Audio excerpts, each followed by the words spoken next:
Imagine waking up under a bridge to the sound of 18-wheelers clunking over your head. Imagine the bleakness, the insecurity, and the loneliness. You have a few bucks left from the chaos yesterday. Most people head to the coffee maker when they wake up. Not you. You head straight to the gas station across the street to grab a beer. It's really the only way for you to get the day going. You used to be able to take it or leave it, but after this many years of doing the same thing, it's automatic. You could go to the day labor place a few blocks away and see if you could get called for a job.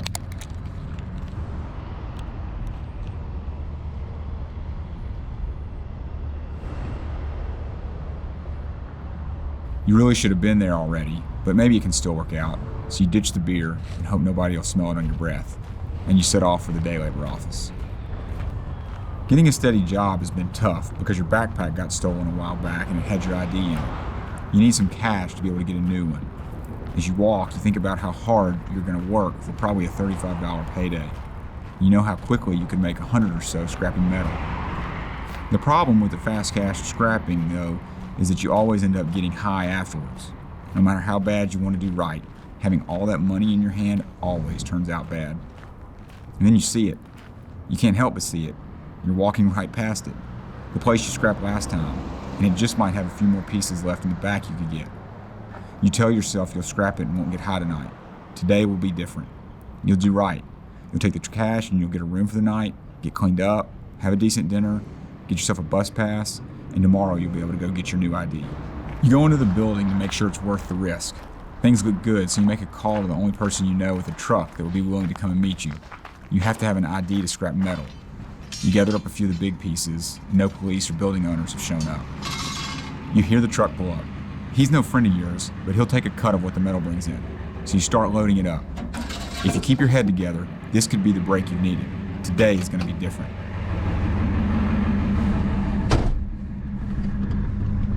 You make it to the scrapyard and everything goes smooth. The driver comes back and gives you your part of the deal. It was more than you'd get working a full shift at that day labor place, and it took a lot less time. Your mind starts racing. You start to walk back to your tent. You're going to get your things packed up as quick as you can and get out of there. You're going to get a hotel room tonight like you'd planned, and tomorrow morning is going to be the start of something new. You start sweating. Your chest tightens up. The more you try and stop it, the worse it gets. This is what always happens to you, and it's happened since you're young. It's the trauma multiplied over the years that's caused the anxiety and depression you're always wrestling with. You're finally to your tent, cramming everything you can into your bag, and all you want to do is get out of this place and clear your head. You don't want to, and then you hear a voice that you never wanted to hear. What's up, man? What do you want today? Nothing. You don't want anything today. It's the dope man that you bought from yesterday, and the day before, and the week before that. He saw you cross the street a few blocks back, headed this way, and he knew you were easy money. The urge to get high is just like the urge to scrap metal. Once it hits, there's no turning back.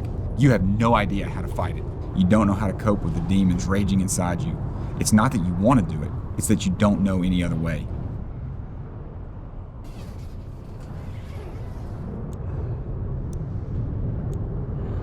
Another day, same place, same everything.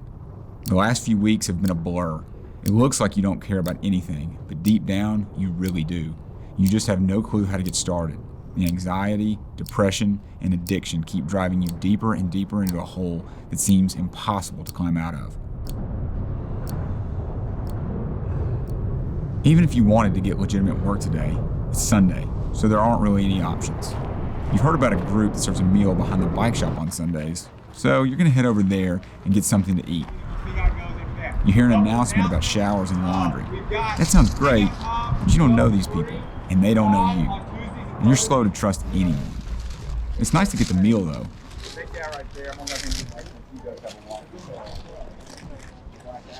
Hey man, what's going on?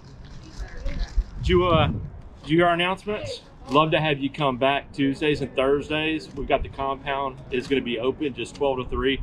Great time of fellowship, hang out, catch a movie. Just take it easy. You're getting tired of this. It's for real time for you to get it together. But you haven't showered in a while, and your clothes are pretty nasty. You remember the guy telling you about the laundry and shower behind the bike shop. That's where you're going to go today. Wash clothes, get a shower, and then you'll finally be able to get some real work tomorrow. Oh, man, I had waited, you know what I'm saying? Yeah. Hey, how you doing? Let me grab your temperature for you real quick. All right, good to go. So we mentioned wash your clothes the other day. You want to go back there and wash? All right, I'll show you where to head. Dishwasher's open. We'll grab you a pot. All right, you want to see where your shower? And this is the bathroom. And this is the shower. There you go. Hey, want to bring this to you? I'm glad you came today. You got to wash your clothes and shower. And yeah, hope you enjoy it. You aren't quite sure why these folks are being so nice to you. Nobody's ever this nice. Yeah, I'd love for you to come over to our office at some time and you can meet with me and you can meet Mark. Office? You've never been to anybody's office. And why would someone want to hang out with you again? Okay. Thanks for coming by. I'm glad you got to see us today. So come back whenever, okay? See ya.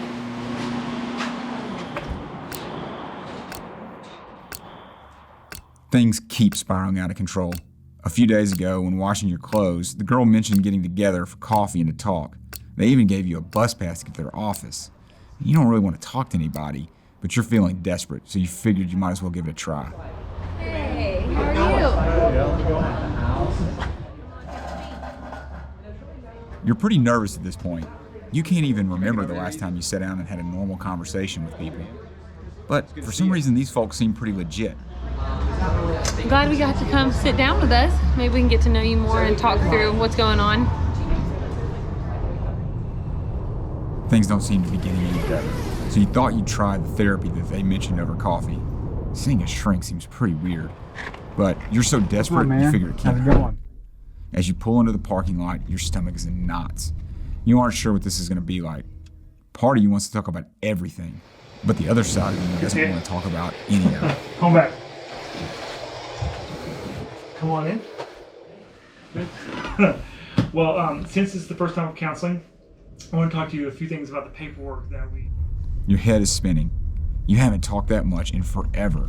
It felt good to get some things off your chest, but it was also really painful to think and talk about other things that you've tried to forget your entire life. All right, man. It's awesome. I'm glad you went to see him. We'll set up the next appointment and be in touch on when that'll be. So, I'll probably touch base with you sometime tomorrow. All right? All right.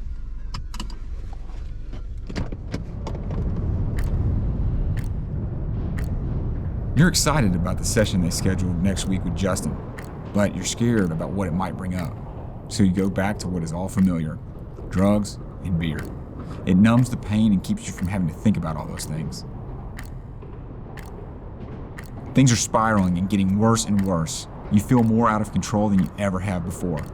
One thing they mentioned over coffee, and Justin mentioned in your session, was the idea of possibly going to rehab. The thought of going to rehab is pretty scary. You've never gotten along with others your whole life, and you're not sure what kind of people are going to be there. And that's what's kept you from going in the past. But now seems different. These people talked about being there for you while you're in the program, and all the opportunities once you graduate. The thought of getting a real job and a real place to live have never seemed possible. But they seem to think it is. You make the call.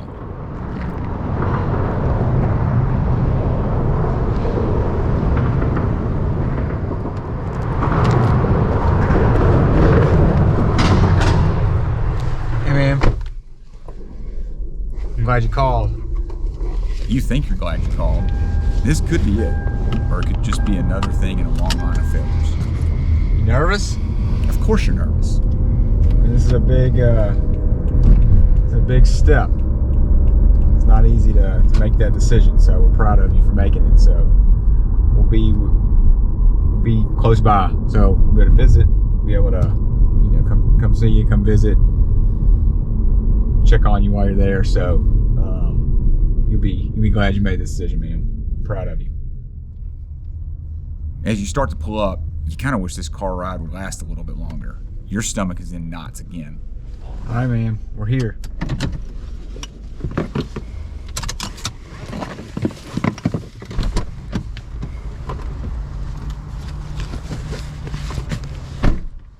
As you're getting out of the car, part of you wants to run, because that's what you've always done when you're nervous. But there's a small piece of hope inside you that carries you towards that door. All right, man, I'm proud of you. We'll talk to you soon, okay? Head in right there, talk to him. Good luck.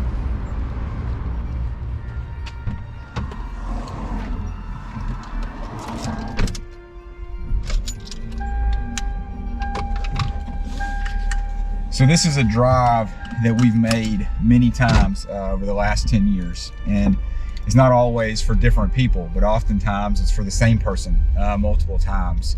They go to rehab and they get kicked out after 2 or 3 weeks. Or a lot of times they'll go to rehab and graduate, but then relapse, a few months or maybe even a few years down the road. But one thing we've experienced over the last 10 years is that they almost always call us back after they've made a mistake. Because it's about a friendship and a relationship, and they come back to the people that they know care about them and love them. Because you don't get kicked out of Urban Purpose. It's not that you make a mistake and then just get sent on your way, but they call because they know that they're loved and they have people that care about them, and so they're trying to figure out what to do with their life, what the next step is. And so it's not always that linear, efficient path that we want. We see someone using drugs under a bridge or getting drunk on the side of the road, and we want them to just magically decide they want to get their life back and they're going to take this super efficient and linear path. But oftentimes, because of the trauma and the abuse that they've experienced, their addiction history, it's not that linear straight path. It's a process, and Urban Purpose is here to be a part of that process. We started the compound and our Sunday meal, offering things to just show simple things to show people that they're loved, like laundry or shower or a bite to eat. And then that moves to talking to them maybe about taking that step towards rehab, coming out of there and being a part of our jobs program, moving into our women's transitional home or one of our safe houses, getting consistent mental health care. And we invest in people with those things, but oftentimes it doesn't always go the way we want, and they make those mistakes and they screw up. And so we continue to invest over and over and over again. And we wish that we were able to just knock it out person by person and just move to the next person, and they're just getting their life back together one after another. But because that's not the case, and we make that investment over and over again, we're asking you to join us and support us in making that investment in people's lives. You can make a year-end contribution to Urban Purpose this year at urbanpurpose.org/2020 and help continue to add more and more bright spots into people's lives that often lead a fairly bleak and oftentimes depressing life. We can continue to show them how much they're loved. Thank you for your support.